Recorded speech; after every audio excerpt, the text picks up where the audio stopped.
David Steinberg. If you're not doing anything, why don't you listen to Hollywood Babylon? You'll enjoy it. Hi, Marty. How are you?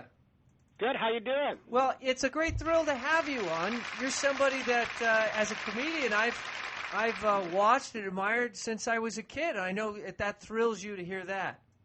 No, it does. It does. I appreciate it. Thank you. And you still look, David. The thing is that you're an ageless guy. You're still this handsome guy. That you look like you're 40. I want to know what you're eating and what your workout plan is. No. You only see me with makeup on television. It's whatever it is.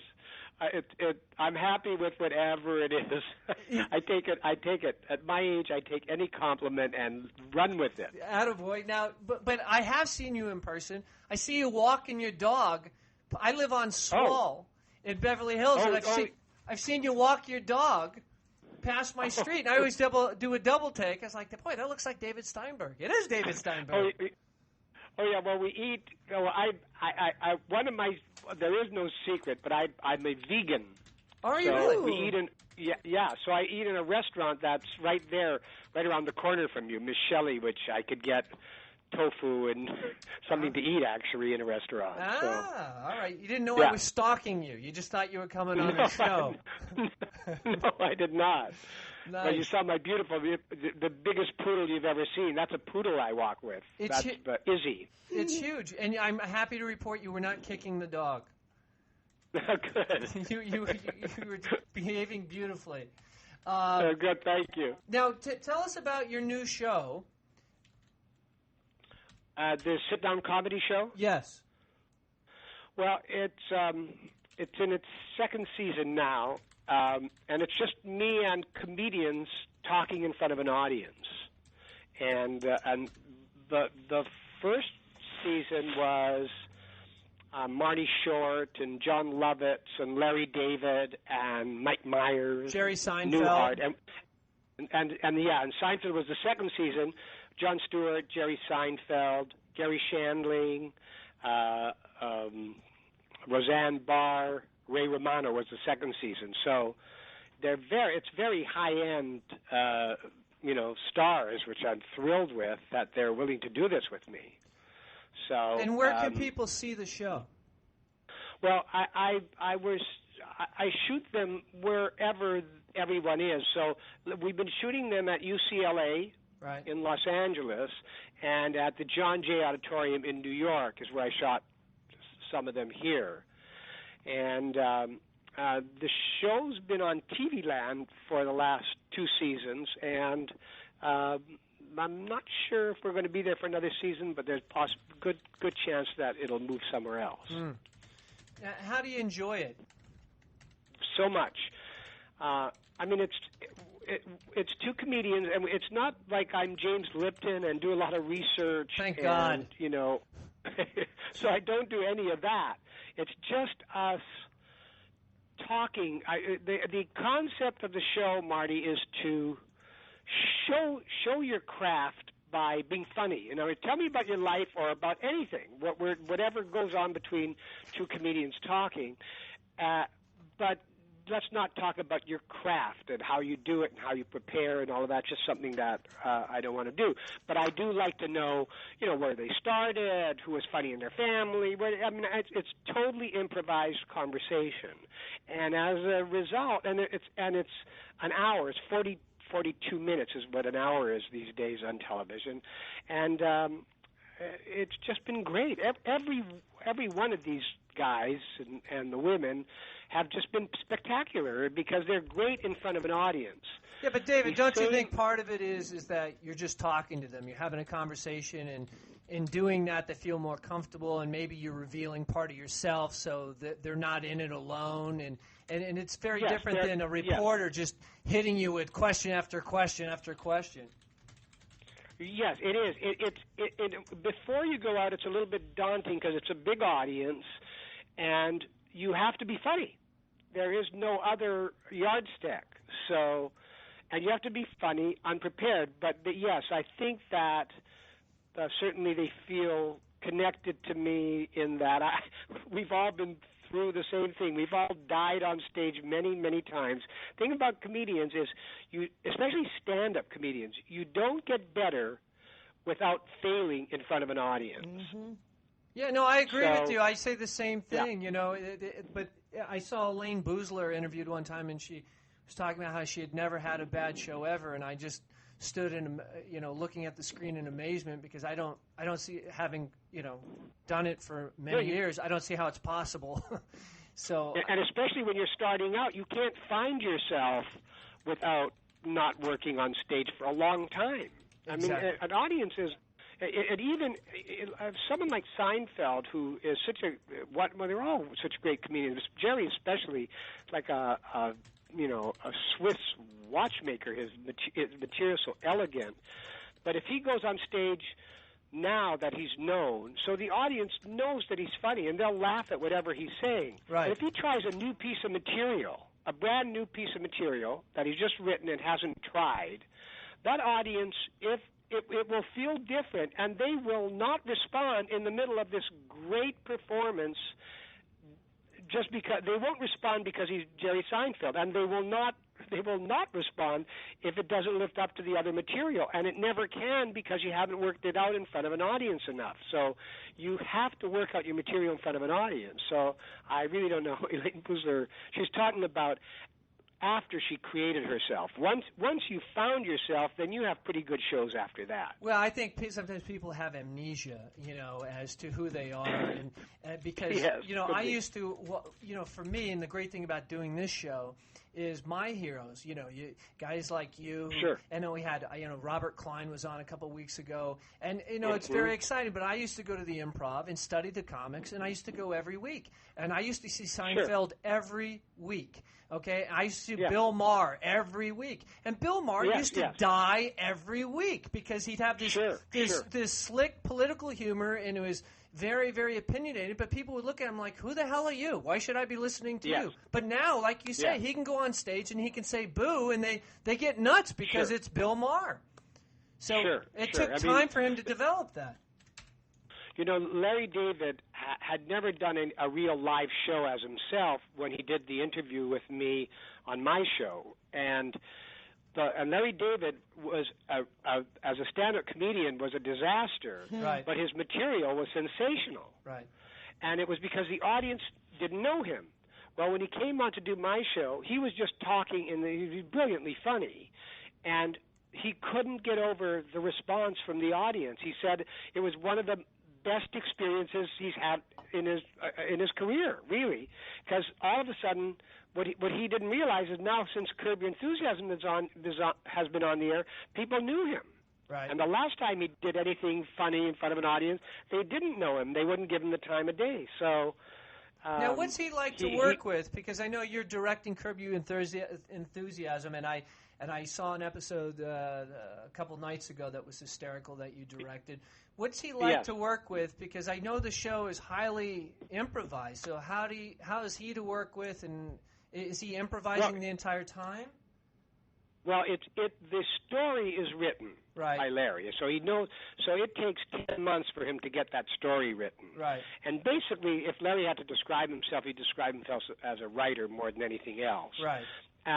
But he's not his character. He is not that obnoxious, irritating, annoying person that he plays on TV. That's a sort of almost a cartoon version of himself. Right. And it's very bold to take your own self and make yourself into a character that is comedic like that. I mean, Jack Benny did it in the old days. It just hasn't been done much. And as a person to work with, to answer your question, Marty, is he's collaborative, and he's open, and he laughs very easily, and he's not difficult at all. And in fact, when he was thinking of whether to do another show this year, about 2 years ago, when he was trying to make the decision, he was talking to a few close friends about it, myself included. One of his concerns was because we're a very small company, so a lot of people have worked together for the last 20 years in the company of Curb. Right. And but he was concerned about the crew. He said, I don't know if I have the right story yet, but I don't know if I feel like doing another year because I don't have the right story. To him, it's all creative, was a decision, but he didn't want to let the crew down, and he's a very good guy. Well, that's so not at all like his character. Now, when you're directing, though, I know that the story he's got a story, it's outlined, but my understanding is there's a lot of improv that goes on, or there's things like dinner conversation, around such and such, and then a lot of the comics are filling in jokes or responses. Is that true?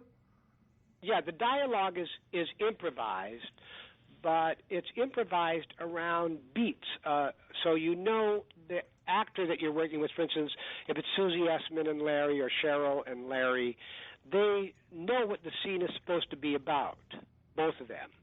And then Larry and I know exactly what we want out of the scene in terms of not just the emotion and the story points, but sort of ideas we have for how the humor should go. Right. And we slowly, after take after take after take, sort of feed it to the actors if we're not getting it. I see. But most everyone is so good that you don't have to feed anything to Susie Essman. She's great. She's great. Yeah. The venom that woman spews out is so beautiful to watch. I love it.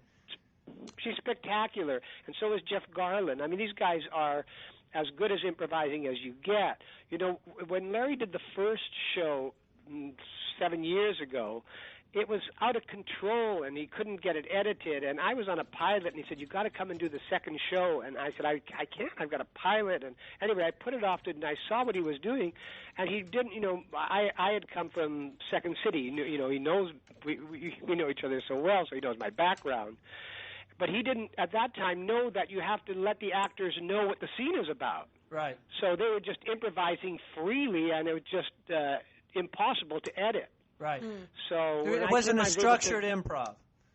It wasn't structured at all, Right. and you have to structure the improv, because if you don't, and you surprise, if you're just talking about, if you say, an elephant is walking down the street to another actor out of nowhere, the first thing he or she will say is, "An elephant is walking down the street? An elephant?" And it just gets redundant and very Cassavetes-like, and in our not in Cassavetes' case, but in ours, boring. So you have to give the beats, and there is a way in which to do it and structure.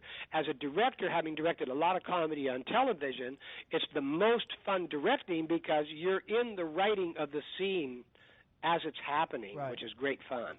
So you find it's more interactive than if you were directing a film, which is completely scripted out. Well, if you're directing a film, directors in film have much more control than a director on a television show. Right. But so directing a film, you're pretty interactive, even though you have a script and you could interpret and change and improvise a little bit. But on most sitcoms and television shows, it's pretty much by rote. It's a certain style of directing, and it's not as much fun as this improv directing. You really have to know how to do it, and you have to learn how to do it if you don't. Right. It's much more interactive and connected, as you say. But isn't it great that somebody like Susie Essman, who's not a kid, is getting a chance to really show what she can do after being a stand-up for so long, and somebody finally gave her a shot, and she's hitting a home run. Yeah, and look at Shelley Berman, his father. It's awesome. When I was younger, with the happy Shelley ending, Berman was someone that I is what? Didn't you direct the episode where he fell in love with the masseuse that gives the happy ending? Yes. I mean, I was on it's a riot. It's a riot. No, this girl really loves me. Trust me. It's a riot. We loved this last week's show, Larry and I. We thought it was. We were nervous about it when we shot it, and we couldn't get over it. That just came up from our point of view creatively in a wonderful way. So it's great. I'm happy about it. And Shelley, of course, is 80 and an ex-stand-up comedian and a very good one in his day, and still able to improvise. I mean, he's like amazing. Yeah, he's good. He's right on. Right on it, yeah. Renegade here, we've got a text board, and people are chatting in, and they're saying that they heard that you were directing I Hate Chris. Is that true? No, I don't direct I Hate Chris. Thanks, Renegade, for that great update. It made me look really good. Appreciate that. No gifts for you. I appreciate it very I much. love Chris Rock, but I don't direct that show. He won't return my calls, but let's not get into that. Now you're Canadian, and yeah, proudly. Are you a hockey fan? No, I'm not a hockey fan, although I haven't skated in a while, but I grew up on skates. If you grew up in Canada, you play hockey from when you're 6 years old, 7 years old. Yeah, well, no, I'm not a hockey fan. But Jack Cook said couldn't get anybody out to the Kings games because all the Canadians who hated the snow and hockey moved to Los Angeles. So you're one of those. It's true. I am. How can you be in Winnipeg, man? There's not that much there to do, is there?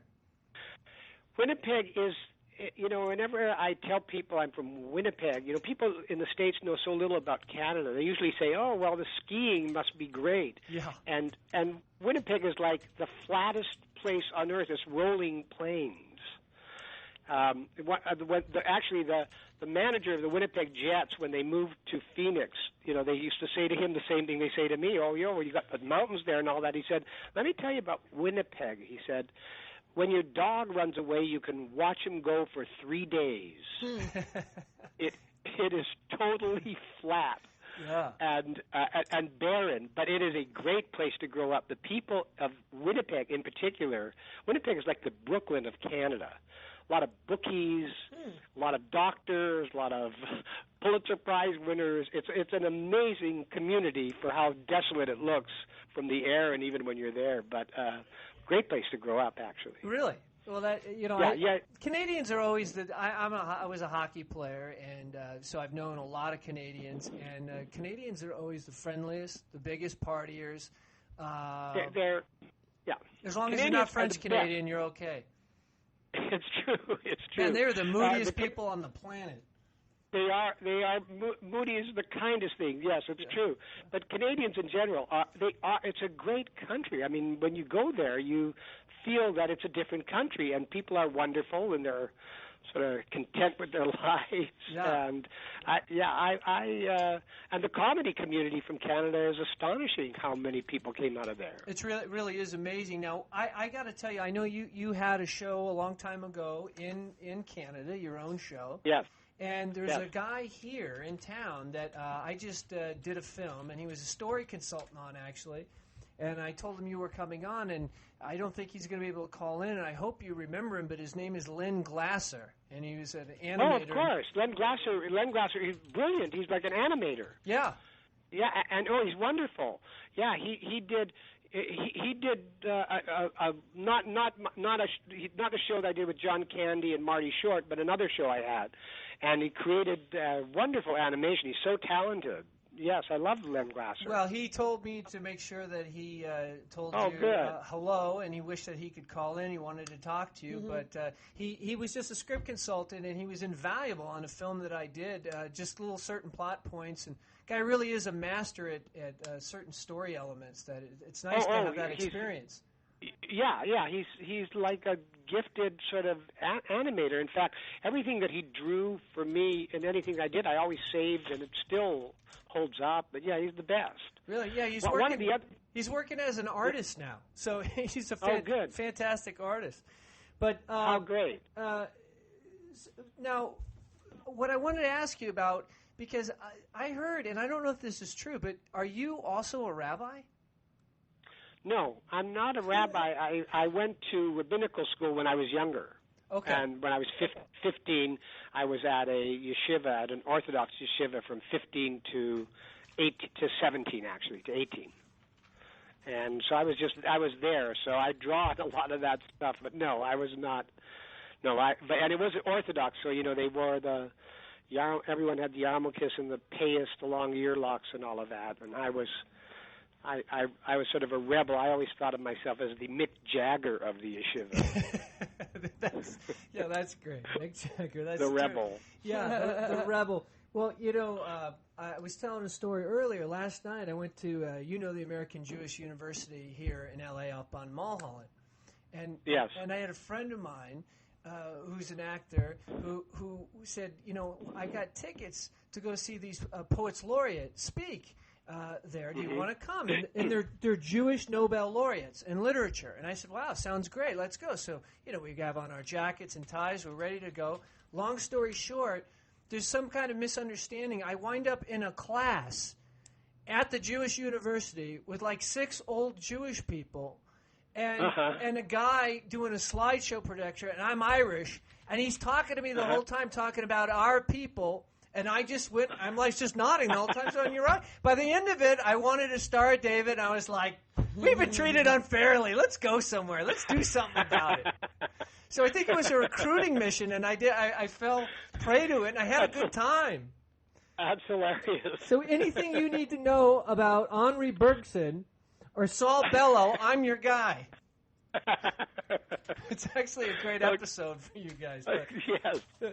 Yeah. So. Well, yeah. Sean O'Casey and the Irish writers are done pretty good for themselves, I think. Yeah.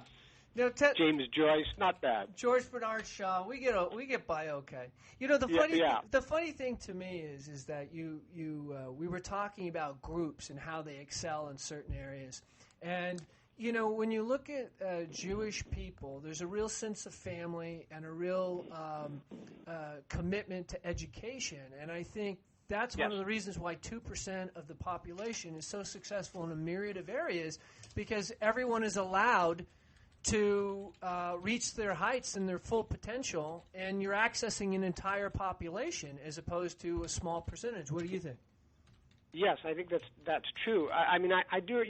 I'm a child of immigrants. My parents were born in Russia and came to Canada in about 1920, and we were grocers, and the whole community of Winnipeg were just immigrant workers trying to find their way. But nothing about our lives was about making money. Right. It was about learning, reading, going to school. It was about reading, learning. It was like that's what you did. I mean, I saw my father was a grocer, got up 5 a.m, worked in the grocery store. First thing he'd do when he'd come down at finished at 6 o'clock, as my mother would prepare dinner, he would be reading the newspaper and reading a book and reading and it just becomes the habit, and that is what they care about. They brag about the grades more than anything else. Well, but I think it's a philosophy that. If you're good at whatever you do, you're going to make money. Correct. So correct. And you look at society now, and you look at the Asian people who are coming over. They're doing the same thing. It's about family and education, and they're becoming very successful in all areas, even though they have limitation with language. It's really quite amazing. Yeah. So it's a formula that works. Yeah, no question about it. I mean, the Irish are always have been great storytellers. Right. It's in the families. It is a part of what you do. You tell an interesting story. You tell about your day in an interesting way. It's not a surprise there's so many incredible Irish writers. Well, alcohol helps us do that, David. Yeah, I could say that. But the thing is Irish people are stuck on an island. So it's about storytelling, and it's about music and dance, and I think anybody. If you look at entertainment, you've got black people, Jewish people, and Irish people really are the lion's share of all of entertainment, and there's a reason for it. Yes, the outsider part matters too. The fact that you're an outsider looking in at a culture when you're that ethnic in some way makes a difference. It's sort of one of the things I always thought was interesting about growing up in Canada is that there was no melting pot concept. It wasn't like you had to be Canadian before you were Jewish or before you were Ukrainian or anything. So those ethnic sort of culture that you grow up in, black, Irish, Jewish, whatever it is, Slavic, the more you're in that, the more interesting your worldview is, even if you're in a country like America. So that little outsider feeling is, I think, not unhealthy if you're motivated right. Right. Well, David, man, I really appreciate you coming